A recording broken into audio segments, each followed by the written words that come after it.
Lesson 4, Rational Expressions Part 2. Our goal today is to simplify and evaluate powers with rational exponents that have a numerator other than 1. So what about something like 8 to the power of 2/3? We're going to use our power of a power law again to look at it. So 8 to the power of 2/3 can be broken into 8 to the power of 1/3 times 2. I can rewrite that and put 8 to the power of 1/3 in brackets, because if I'm multiplying those exponents, it's the same thing as raising a power to a power. 8 to the 1/3 is the cube root of 8, all squared. The cube root of 8 is 2, and 2 squared is 4.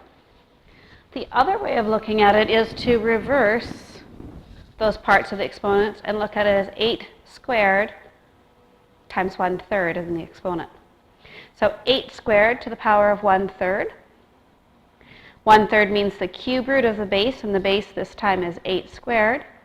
8 squared is 64, so I would do the cube root of 64, which is 4. Both ways work. Sometimes one is more preferable or easier to do than the other. So here's just our general law. Let's write x to the power of 3/4 in radical form in both of those ways. So the first way is to recognize that the 4 in the denominator means that we're going to do the 4th root. If we're doing the 4th root, we can do the 4th root of x cubed, so that's method number 1. Or we can take the 4th root of that base first and then cube it. That gives us our two different ways. Write 40 to the power of 2/3 in radical form in two ways. So again, looking at the denominator tells us that we want the cube root of our base. And we can either square our 40 first and then take the cube root, or we can take the cube root of 40 and then square it. Either way, we'll get the same answer. In Part C, they've given us questions in radical form, and we need to write it in exponent form.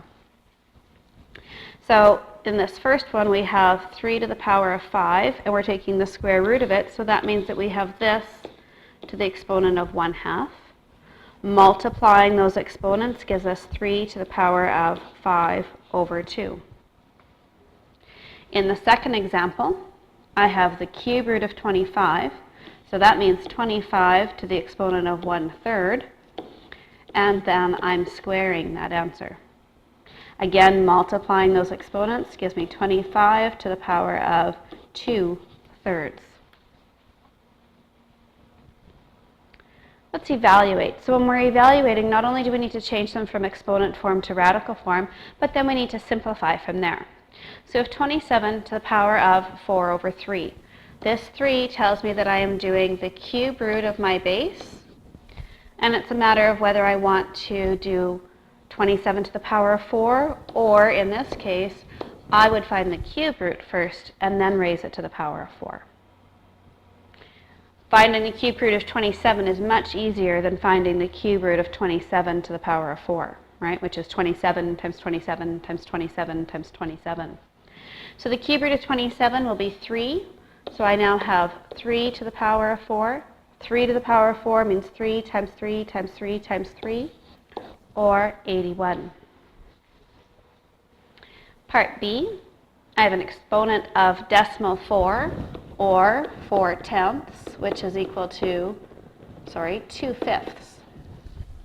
So this is equivalent to negative 32 to the power of 2 over 5.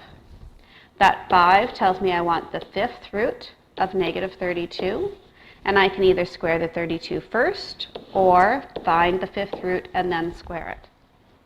The 5th root of negative 32 will be negative 2, and then I need to square that. Negative 2 times negative 2 is positive 4. In Part C, 0.04, all to the power of 3 over 2. The 2 tells us we're looking at the square root of 0.04 and then cubing it. Some of you may recognize that the square root of 0.04 is decimal 2, or you could use your calculator, and we'd have decimal 2 to the power of 3 Decimal 2 to the power of 3 will be 0.008. Because our base in these last two questions are decimals, it's also acceptable to use your calculator and your exponent button. So for the last example, I would do 1.8 to the power of 1.4 or 1.4, and we get an answer that is approximate this time because this decimal doesn't end or repeat. And I would round it off to 2.2771. Last one, this is a level 4 question or an application question.